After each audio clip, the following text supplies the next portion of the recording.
Sleep is so important. We need it to live. And when we can't sleep, we're desperate for help.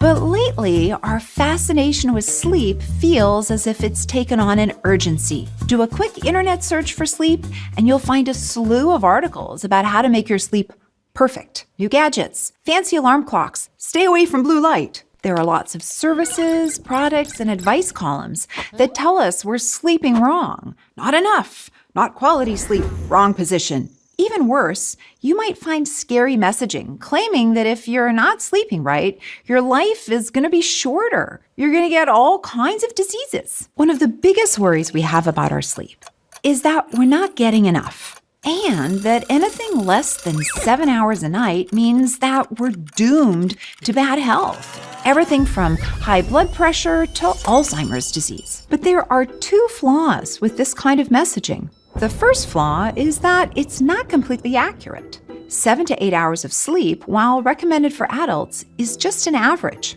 And while messages have to be simplified for health communication to the public, sometimes important nuances get lost. So yes, it's true that not getting enough sleep in the long term is associated with health problems like cardiovascular disease, diabetes, and depression, but fixating solely on 7 to 8 hours ignores the fact that there's a range of sleep that people need. The duration of a good night's sleep can be different for different people. Some adults need 8, but some are just fine on 6. The second flaw with this kind of doomsday messaging is that it can be counterproductive, especially for people who do have trouble sleeping. For instance, in 2019, it was estimated that 21% of adults in the US were wearing sleep tracking devices, and that number's probably growing. And I get it. It's fascinating to see how much sleep you've gotten each night and to know what part of your night was spent in deep sleep or dreaming. But having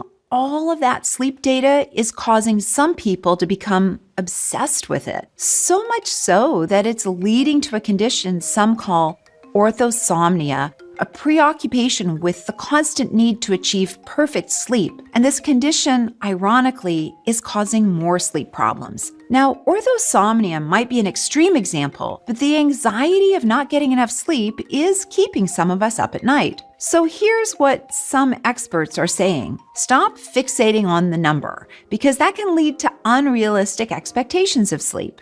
According to Dr. Colleen Carney, a psychologist and the head of the Ryerson University Sleep Lab, the basic questions you should ask yourself are, do I feel reasonably well rested during the day? Do I generally sleep through the night without disturbances? Or if I wake, do I fall back asleep easily? Can I stay awake through the day without involuntarily falling asleep? If your answers are yes to all three, you probably don't need to worry about your sleep. And if you're struggling with your sleep, instead of buying expensive blue light filters or fancy sleep trackers, try talking with your doctor to make sure there aren't any medical conditions that need to be explored first. Then, try evidence-based recommendations laid out by the American Academy of Sleep Medicine. What's really cool is that there's a highly effective therapy called cognitive behavioral therapy for insomnia, or CBTI. It doesn't have any medications involved,